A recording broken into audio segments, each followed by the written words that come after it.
You are welcome to SBC 103D, Protection Agencies and Community Relations. We're under Unit 2, Socialization.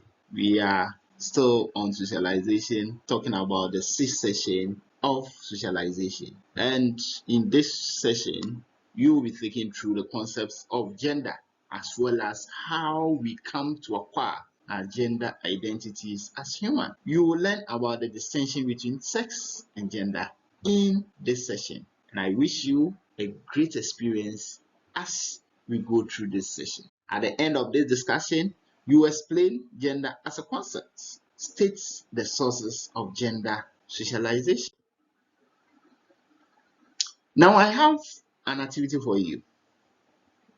List some of the items that your parents buy for boys and girls and play with and highlight the difference between the items.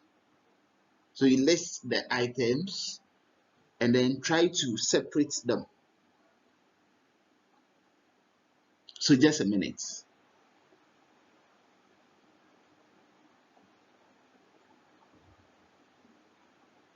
Okay, so in trying to explain them, in trying to separate them, try to explain why you separated this from that.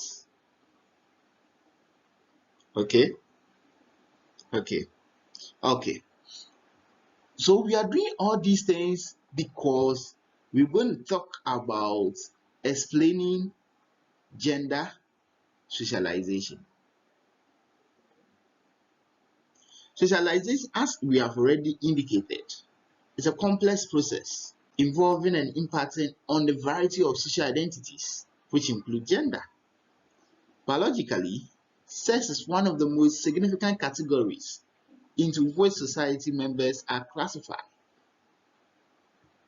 By expecting different behaviors from people because they are males or females, society place boys and girls in a separate direction from the early stages. Parents begin the process, they unconsciously reward their female and male children differently.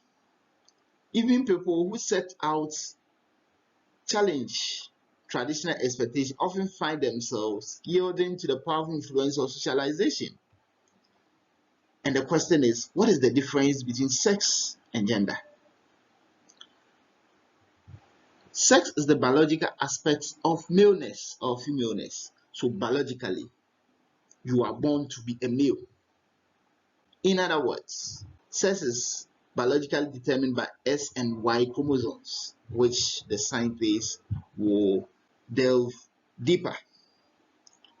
However, gender refers to the expectations, attitude, and privileges that society attach to our biological sex.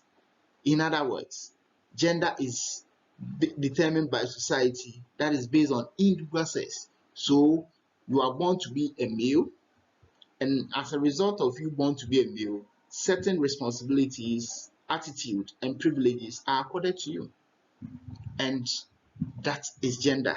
So allocating certain privileges to you can be regarded as gender.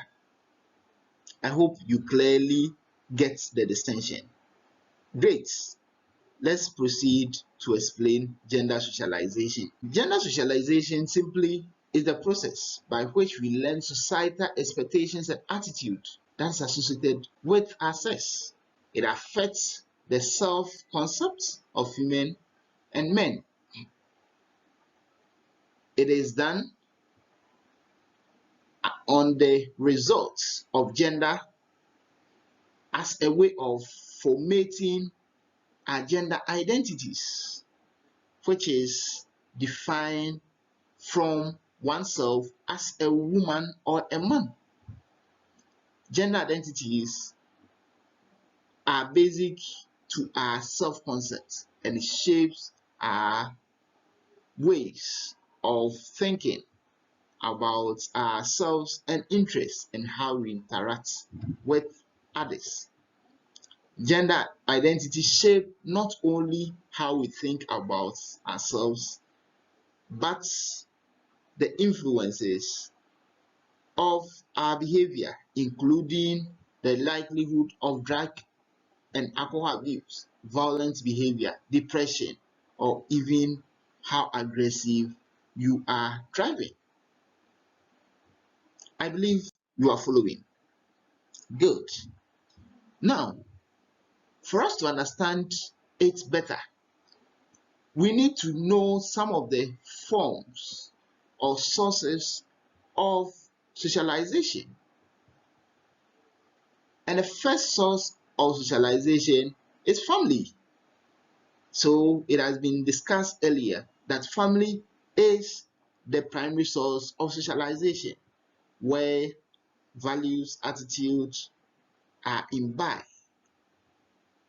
into our lives. The next thing that we talk about is peers. And peers are very, very critical in our lives. As we grow, we tend to make friends. And these friends comes with relationship that shapes our patterns and social interaction. They often reinforce the gender norms of the cultural norms that are typically even more strict to boys than to girls. So they critically segregate. So a male friend will always want to be with a male, females for females. So they tend, oh, you are a female, so you are not even entertaining peers. The next thing is children play.